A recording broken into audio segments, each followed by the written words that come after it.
राम राम दोस्तों, मैं आपका दोस्त स्पीड ढाका। दोस्तों, आज हम बात करेंगे कांग्रेस का घोषणा पत्र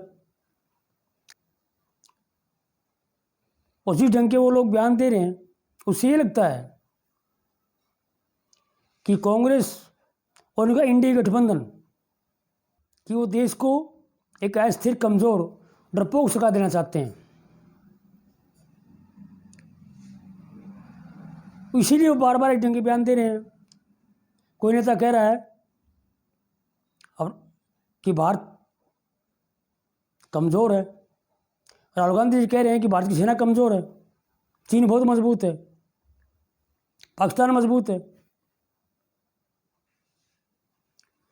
और फारूक अब्दुल्ला जी जो इंडिया गठबंधन के साथ हैं, उन्होंने जो बयान दिया है कि पाकिस्तान के पास परमाणु है, पाकिस्तान ने चूड़ियाँ नहीं पहन रखी है, वह भारत में रहता है, भारत का खाता है और पाकिस्तान का नाम लेके भारत को डराना चाहता है।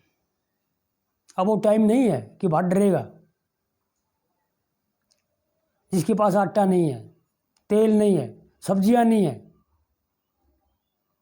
उससे भारत डरेगा। और अब फारूक जी ने बताया कि उनके पास चूड़ियाँ भी नहीं है, चूड़ियाँ भारत से ले जाएंगे, भारत भेज देगा, हम पहना देंगे चूड़ियाँ उनको। और इन्होंने ये भी कहा घोषणा पत्र में कि भारत का जो परमाणु शक्ति है, परमाणु बम है, उनको नष्ट करेंगे, भारत की परमाणु शक्ति को नष्ट करेंगे ताकि पाकिस्तान के पास परमाणु बम रहे और भारत को डराता रहे।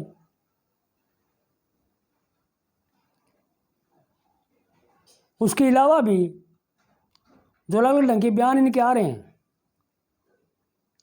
भारत को डरपोक, अस्थिर सिद्ध करना चाहते हैं लोग। और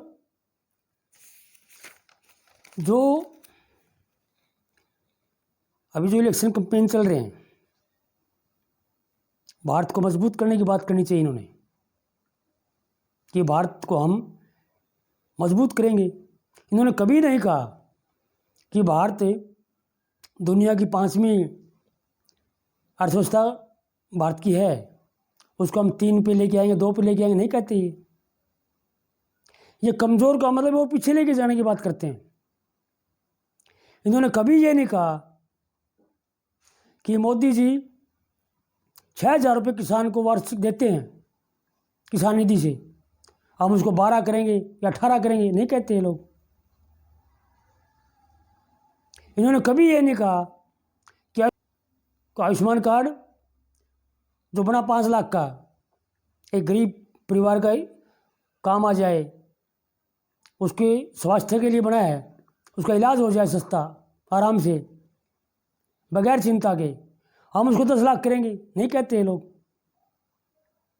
कभी नहीं कहते राशन हम मोदी जी 5 किलो दे रहे हैं पर व्यक्ति, हम 10 किलो देंगे।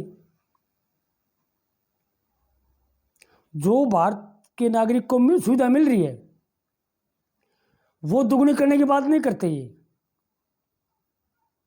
ये बात करते हैं भारत को कमज़ोर करने की। ये बात करते हैं विदेशों को मजबूत बताने की। चीन की सेना मजबूत है, भारत की सेना कमज़ोर है, कहते हैं बार बार ये लोग। तो ये उन चीज़ों पे कभी ध्यान नहीं दे रही है, सिर्फ तुष्टीकरण की बात करते हैं लोग। इसलिए देश की जनता को ये बात तो समझनी पड़ेगी कि जो सुविधा मिल रही है उसको दुगना करने की बात क्यों नहीं कर रही है लोग। और खड़गे जी का जो बयान आया था कि हम कांग्रेसी जो लोग हैं सरकार बनने के बाद घरों में घुसेंगे और जो उनके पास रुपया पैसा है, जो प्रॉपर्टी है, वो छीनेंगे और जिनके बच्चे ज़्यादा हैं उनको देंगे और वो जो गरीब है उनको देंगे, और वो गरीब मुस्लिम है। ये खड़गे जी का बयान है। इनको सिर्फ मुस्लिम धर्म में गरीब नज़र आते हैं। हिंदू, सिख, ईसाई, बौद्ध, जैन, पारसी, इनमें गरीब नज़र नहीं आता। ये तुष्टिकरण की राजनीति है। गरीब हर धर्म में है। इसलिए मोदी जी कह रहे हैं कि हम गरीब के लिए काम करेंगे। एक धर्म का नाम नहीं लिया, गरीब के लिए काम करें। गरीब सभी धर्मों में है, लेकिन कांग्रेस सिर्फ मुस्लिम धर्म की बात करती है। ये तुष्टिकरण की राजनीति है। और इनकी जो विचार है वो विचार प्रकट हो रहा है। ये इस्लामीकरण का विचार है, ये शरिया कानून लागू करने का विचार है।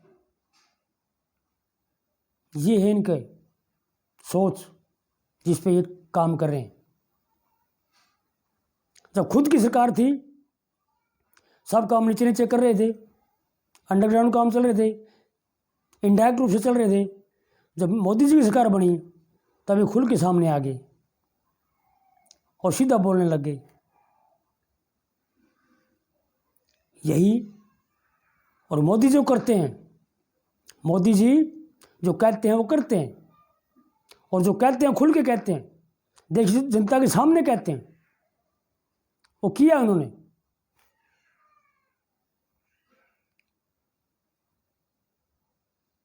तो देश के आम नागरिक से, आम वोटर से मैं अपील भी करूंगा कि इनकी इस चाल को समझें, इस नीति को समझें। एक देश, एक कानून, इसकी बात करें, सिर्फ एक धर्म की बात ना करें, तुष्टिकरण की राजनीति ना करें। और ये सभी चीज़ें समझते हुए